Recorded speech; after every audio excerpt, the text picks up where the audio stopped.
अस्सलाम वालेकुम, welcome to learning lights by क्रॉम एयर। आज लेक्चर 45 स्टार्ट करते हैं चैप्टर 3 से measure of location. Lecture number 44 से हमने एक्सरसाइज 3 को सॉल्व करना शुरू किया है।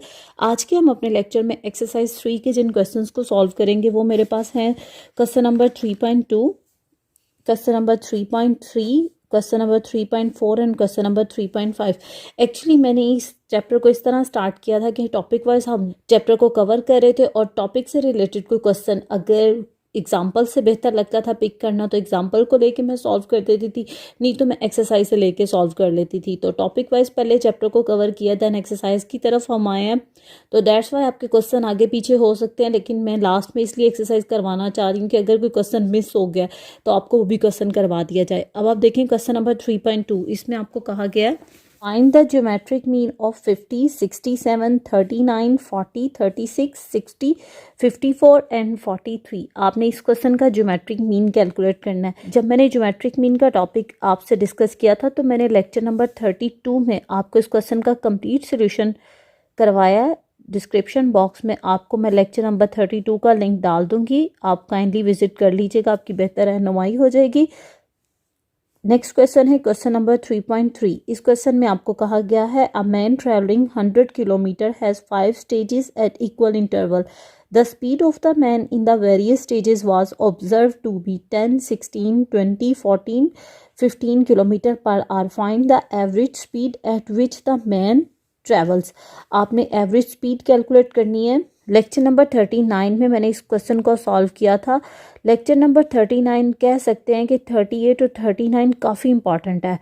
मैं डिस्क्रिप्शन बॉक्स में आपको दोनों लेक्चर्स के लिंक डाल दूंगी, आप काइंडली विजिट कर लीजिएगा। लेक्चर नंबर 39 में तो इस क्वेश्चन का सोल्यूशन आपको मिल जाएगा, लेकिन लेक्चर नंबर 38 में मैंने थ्योरेटिकली कुछ पॉइंट्स आपके साथ डिस्कस किए थे कि हार्मोनिक मीन क्या होता है। आप देखो कि इस क्वेश्चन में ना हमें जस्ट कहा गया find the average speed, average speed calculate करो। तो याद रखना जब भी एवरेज स्पीड का क्वेश्चन आपके पास आ जाए ना तो आप हार्मोनिक मीन कैलकुलेट करते हो। तो इसलिए मैंने लेक्चर नंबर 38 में आपके साथ डिस्कस भी किया था कि क्यों हम हार्मोनिक मीन कैलकुलेट करते हैं। नेक्स्ट क्वेश्चन है आपके पास क्वेश्चन नंबर 3.4। इसमें आपको कहा गया है calculate mean, median and mod. आपने एक ही डाटा का मीन, मीडियन और मॉड ये तीनों क्वांटिटीज़ कैलकुलेट करनी है फॉर टेबल 2.5। आपने टेबल पिक करना है 2.5। इट्स मीन चैप्टर 2 में कोई टेबल होगा 2.5। आपकी बुक में पेज नंबर 26 पे आपको टेबल प्रोवाइड किया गया है, सिंपल बार डायग्राम टॉपिक है, उससे डाउन पे आपको ये टेबल दिया गया है। क्वेश्चन नंबर 3.4 में आपको कहा गया है कि आपने टेबल 2.5 पिक करना है। आप देख रहे हो कि टेबल 2.5 में हमें 3 कॉलम्स दे दिए गए थे, number of rot and potatoes, tally and frequencies. मैंने इन तीनों कॉलम्स में से number of rot and potatoes और फ्रीक्वेंसी का कॉलम पिक कर लिया। अब हमने इसका क्या कैलकुलेट करना है, mean, median and mode calculate करना है। अच्छा, आपको ये डेटा दे दिया गया, इसे हम लेट कर लेते हैं कि ये मेरे पास एक्स है। अब आपने मीन कैलकुलेट करना है तो हम क्या लिखेंगे, we know that mean is equal to summation F X divided by summation F. It's mean कि मुझे फार्मूले में एफ एक्स की नीड है तो मैं कैलकुलेट करूँगी F x. 5 zeros are 0, 6 ones are 6, 4 twos are 8, 4 threes are 12 and 4 ones are 4। अब देखो फार्मूले में आपने एफ एक्स के कॉलम के सम को डिवाइड करना है फ्रीक्वेंसी के कॉलम के सम से। इट्स मीन आपको इस कॉलम का सम चाहिए और आपको इस कॉलम का सम चाहिए। तो अब जब आप देखो आप इन वैल्यूज़ को प्लस करते हो, 6 + 8 + 12 + 14, तो आपके पास सम आ रहा है 30। और जब आप फ्रीक्वेंसी को सम अप कर रहे हो, 5 + 6 11, 11 + 4 15, 15 + 4 19, और 19 में जब आप 1 प्लस करते हो तो ये आपके पास आ रहा है 20। समेशन एफ एक्स आ जाएगा 30 और समेशन एफ आपके पास आ रहा है 20। तो जो 30 डिवाइडेड बाय 20 तो आपके पास मीन आ रहा है 1.5। नेक्स्ट हमने कैलकुलेट करना है मीडियन। मीडियन के लिए थोड़ा डिटेल में इसको देखते हैं। अब आप देखो ये डेटा आपको दे दिया गया है। सबसे पहले तो आप ये डिसाइड करें कि ये दोनों कॉलम्स हमें क्या बता रहे हैं कि ये कौन सा डेटा है। तो ये मेरे पास डेटा है, ठीक है, डिस्क्रीट डेटा भी अनग्रुप डेटा की आप कह सकते हो, कुछ अरेंज फॉर्म होती है, ठीक है, तो इससे डिस्क्रीट सीरीज भी कह सकते हैं हम। इसके लिए मैं आपको एग्जाम्पल के थ्रू काम करवा रही हूँ। फॉर एग्जाम्पल अगर आप क्लास 10 की बात कर रहे हैं तो क्लास 10 में आपके पास टोटल स्टूडेंट हैं 100, ठीक है।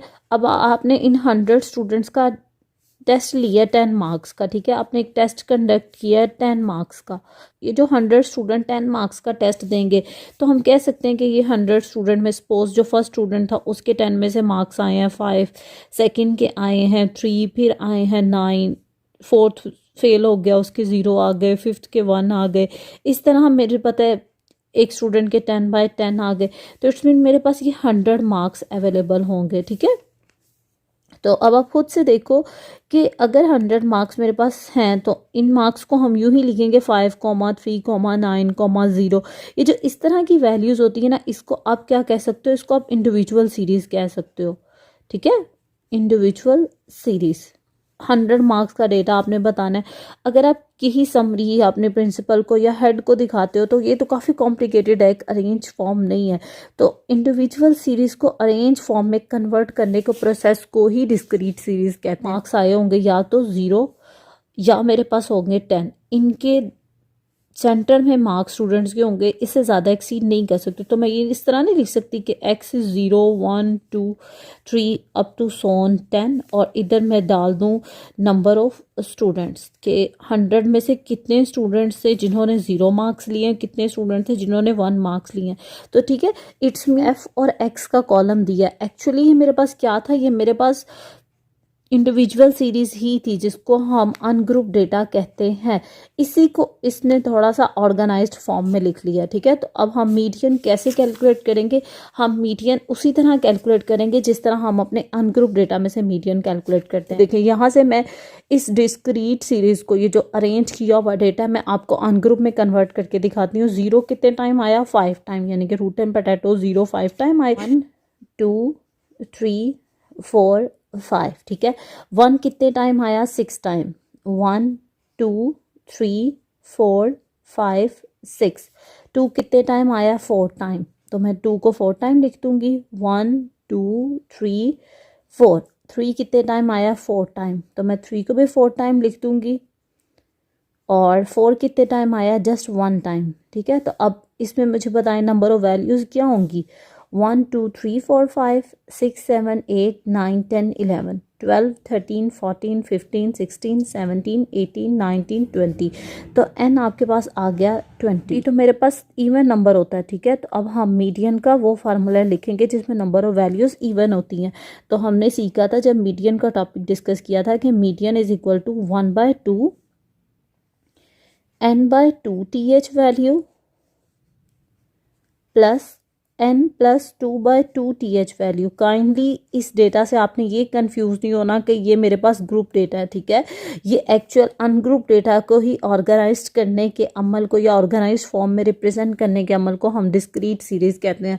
तो डिस्क्रीट सीरीज़ में आप मीडियन यूँ कैलकुलेट करते हो। ये जो मैंने वैल्यूज़ लिखी है जस्ट मैंने आपको समझाने के लिए लिखी है कि आपको समझ आ जाए कि मैंने कैसे इस डिस्क्रीट डेटा को अनग्रुप डेटा में कन्वर्ट किया, ठीक है। एक्चुअली इसकी आपको नीड नहीं थी, ठीक है। अब आप देखो 1/2 नंबर ऑफ वैल्यूज़, तो आपको यहाँ से भी पता चल रही है कि 20 है, तो मैं लिखूँगी 20/2 th है, 20 + 2/2 th वैल्यू, ठीक है।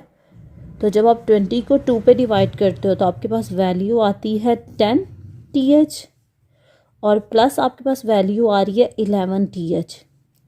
अब हमारे पास देखो इस डेटा में अगर हम ये नहीं बनाते, भी मैं आपको कह रही हूँ कि ये आपको कैलकुलेट करने की नीड नहीं है, ये पार्ट आपको कैलकुलेट करने की नीड नहीं है। इट्स मीन कि अगर मैं ये हाइड कर देती हूँ तो मुझे कैसे पता चलेगा 10th टर्म और 11th टर्म क्या है। इस चीज़ को इस स्टेप के बाद फौरी ये काम करने के लिए फिर मुझे 10th और 11th टर्म क्या है ये मुझे डेटा से कैलकुलेट करनी पड़ेगी। देखिए अगर ये देखें, इट्स मीन अगर मैंने ये फॉर्म बनाई हुई है तो मैं आसानी से 10th और 11th टर्म तो यहाँ से लिख सकती हूँ, 1 2 3 4 5 6 7 8 9 10। इट्स 10th टर्म ये है और 11th टर्म ये है।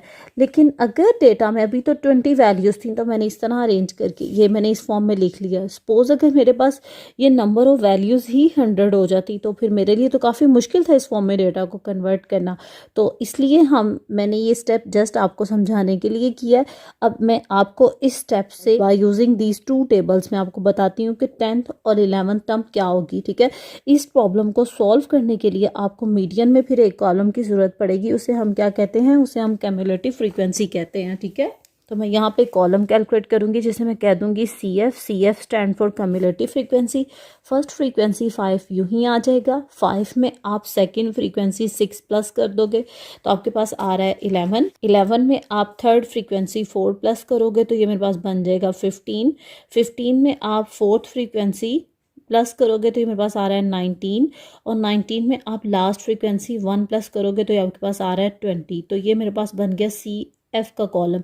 अब आप देखो, आप 10th वैल्यू को चेक करोगे CF के कॉलम में, इट्स मीन कि 6 से 5 से ऑनवर्ड और 11 तक जो वैल्यूज़ हैं वो क्या हैं, 1 है, ठीक है। तो इट्स मीन 11th जो 10th वैल्यू है वो इस क्लास में लाई कर रही है, ठीक है।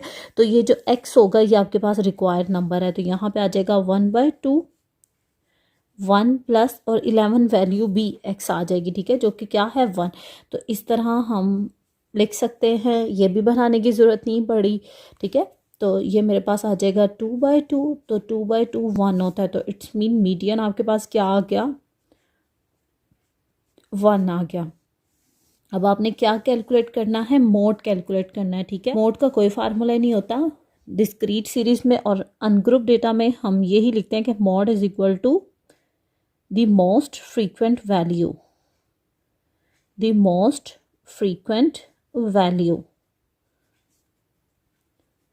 अब आप देखो, बार बार मैं आपको कह रही हूँ कि जी हमें अपने क्वेश्चन पेपर में एग्जाम्स में ये पार्ट करने की ज़रूरत नहीं है, तो फिर मैं इसी को देख के मॉड बताती हूँ, तो ये तो कोई कंडीशन नहीं हुई, ठीक है ना। देखो इस डेटा में मेरे पास 1 ज़्यादा टाइम आया, 6 टाइम आया, तो मैं 1 को कह देती हूँ कि 1 मॉड है, लेकिन फिर मैं ये भी कहती हूँ कि नहीं, मुझे ये नहीं कैलकुलेट करना, तो ठीक है, हम इसे इग्नोर करते हैं, हम अपने इन 2 टेबल से ही मॉड को देखते हैं। देखिए जो फ्रिक्वेंसी सबसे लार्जर है, इट्स मीन उसकी वैल्यू सबसे ज़्यादा बार आई है, तो सबसे लार्जर फ्रीक्वेंसी 6 है, तो उसकी वैल्यू क्या है 1, तो इट्स मीन मॉड आपके पास क्या आ गया, 1 आ गया। तो so mode is equal to 1, हम यहाँ पे लिख देते हैं mode is equal to 1। Hopefully आपको क्वेश्चन क्लियर हो गया। स्टिल आपको इस क्वेश्चन में कोई प्रॉब्लम है तो कमेंट सेक्शन में बताइएगा, मैं आपकी प्रॉब्लम को सॉल्व कर दूंगी। अब देखें नेक्स्ट क्वेश्चन है 3.5, इसमें हमें कहा गया है calculate mean, median and mod. Again हमने मीन, मीडियन और मॉड कैलकुलेट करना है for the group data table 2.7। अब की बार हमने टेबल 2.7 को पिक करना है और इस टेबल का हम लोगों ने मीन, मीडियन और मॉड कैलकुलेट करना है, ठीक है। पेज नंबर 33 पे आप देख रहे हैं, आपको ये टेबल दे दिया गया है 2.7। अब देखें मैंने इस टेबल में से 2 कॉलम्स पिक कर लिए, क्लासेस और फ्रीक्वेंसी का। मीन, मीडियन और मोड कैलकुलेट करना है। मीन को कैलकुलेट करने के लिए मैं ये लिखूंगी we know that mean is equal to, अब आप देख रहे हो डेटा आपके पास ग्रुप टाइप क्लासेस बनी हुई हैं, फ्रीक्वेंसी है, ठीक है, ऑर्गेनाइज्ड फॉर्म में आपको दे दिया गया, ठीक है। तो ये ग्रुप डेटा हुआ, ग्रुप डेटा में हम मीन का फार्मूला जानते हैं कि mean is equal to summation fx divided by summation f। तो ये आपके पास ग्रुप डेटा का क्वेश्चन आ गया। तो इट्स मीन आपको पता है फार्मूले में कि ये जो x होता है ये क्या होता है, मेरे पास मिड पॉइंट होता है। तो मिड पॉइंट कैलकुलेट कैसे करते हैं, देखिए फर्स्ट क्लास का अगर आपने मिड पॉइंट कैलकुलेट करना है तो आप क्या लिखेंगे, लोअर क्लास लिमिट में अपर क्लास लिमिट को प्लस करेंगे और उसे 2 पे डिवाइड कर देंगे। 2 + 4 मेरे पास 6 आता है, तो जब आप 6 को 2 पे डिवाइड करते हो तो आपके पास फर्स्ट मिड पॉइंट आ रहा है 3।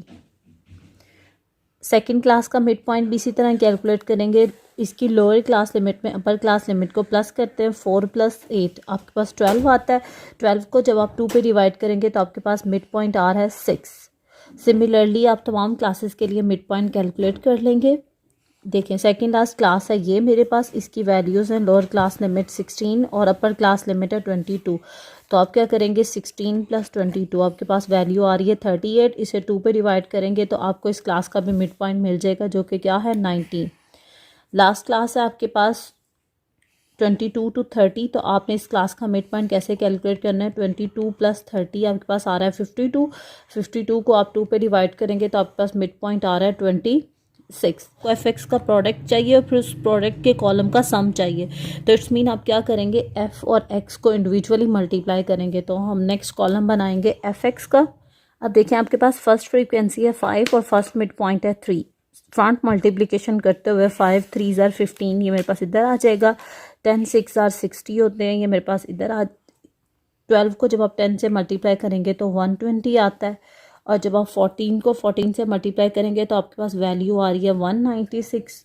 और जब आप 6 को 19 से मल्टीप्लाई करेंगे तो आपके पास वैल्यू आती है 114, और जब आप 26 को 4 से मल्टीप्लाई करेंगे तो आपके पास वैल्यू आ रही है 104। निकालने के लिए आपको fx के कॉलम का सम चाहिए, तो इट्स मीन आप इस fx के कॉलम को प्लस करोगे, और जब हम इन वैल्यूज़ को प्लस करते हैं 15 plus 60 plus 120 plus 196 plus 114 plus 104, तो आपके पास वैल्यू आ रही है 609। समेशन fx, तो fx के कॉलम का सम आया आपके पास 609, और जब आप 609 को फ्रीक्वेंसी के कॉलम के सम से डिवाइड करते हो तो फ्रीक्वेंसी के कॉलम का सम फिर कैलकुलेट करते हैं 5 plus 10 plus 12 plus 14 plus 6 plus 4, तो ये आपके पास आ रहा है 51 डिवाइडेड बाय 51, तो आपके पास मीन आ रहा है 11.94। अब देखिए नेक्स्ट आपको मीन के बाद मीडियन भी निकालने को कहा गया है, तो ठीक है मीडियन कैलकुलेट करते हैं। हम यहाँ लिखेंगे वी नो डैट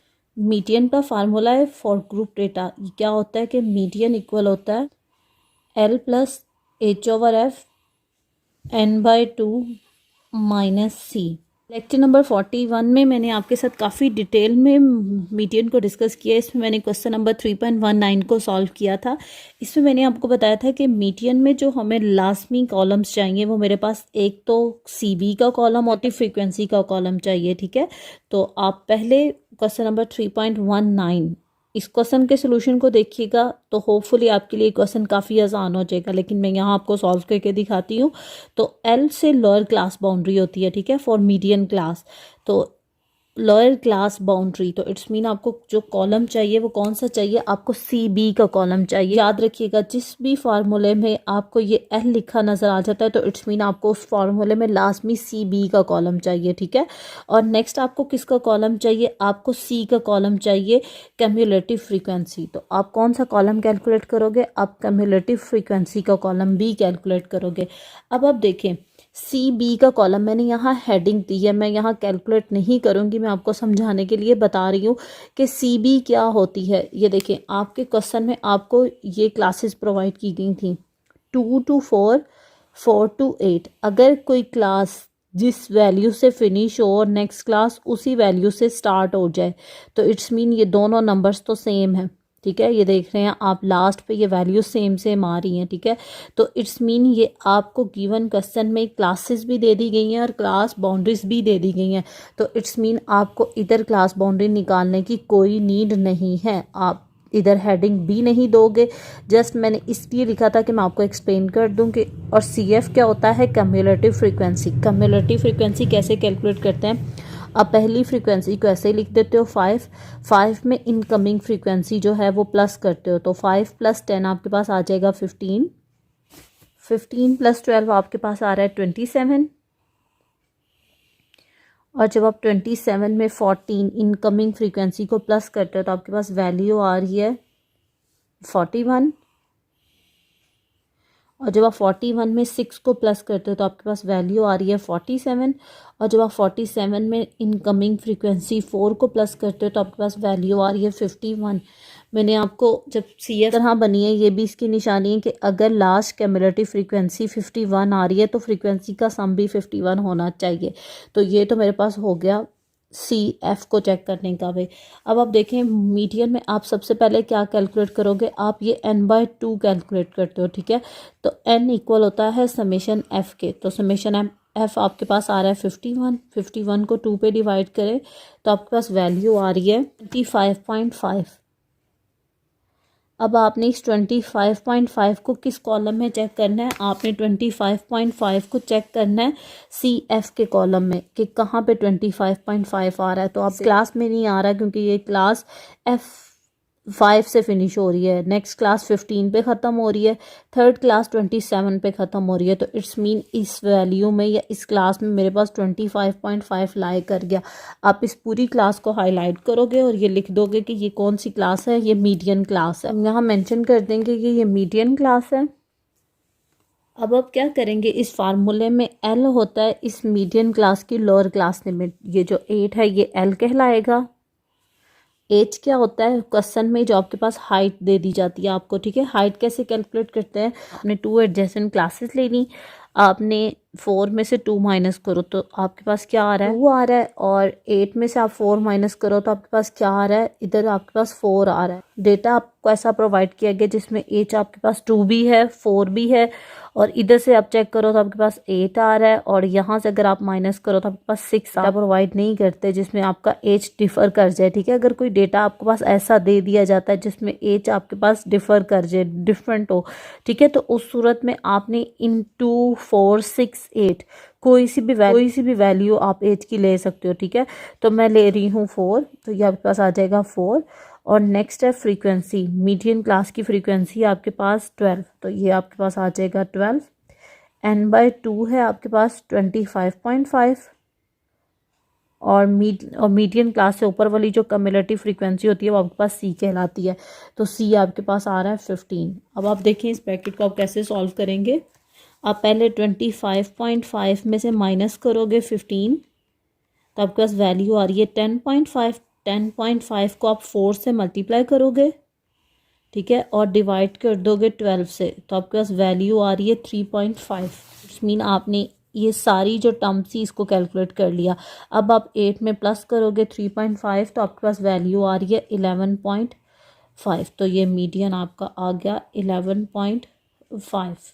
नेक्स्ट आपको कहा गया है कि आपने मॉड कैलकुलेट करना है इसी डेटा का, तो हम मॉड का फार्मूला लिखते हैं। Mode is equal to L plus FM minus F1 divided by FM minus F1 plus FM minus F2 multiply by H। Mode को कैलकुलेट करने से पहले देखते हैं कि मोड क्लास कौन सी है। ठीक है, मोड क्लास कैसे पता चलेगी, हमारे पास जो फ्रीक्वेंसी सबसे लार्जर होती है ना वो क्लास मेरे पास मोड क्लास कहलाती है। अब देखें फ्रीक्वेंसीज है आपके पास 5 10 12 14 6 एंड 4, तो देख रहे हैं कि सबसे लार्जर फ्रीक्वेंसी है 14, तो ये जो मेरे पास क्लास आ जाएगी ना 14 वाली, ठीक है, इससे कंफ्यूज नहीं होना। ऊपर मीडियन क्लास है और ये मेरे पास मोड क्लास है, तो मैं यहाँ लिख दूंगी मोड क्लास।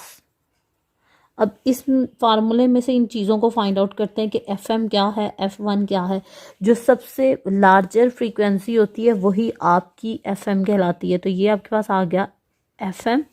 F1, FM से ऊपर वाली फ्रीक्वेंसी F1 होती है और FM से डाउन वाली फ्रीक्वेंसी आपके पास F2 होती है। इस क्वेश्चन में डिफरेंट है, तो आपने मीडियन में 4 लिया था तो इधर भी आप H4 ही लोगे।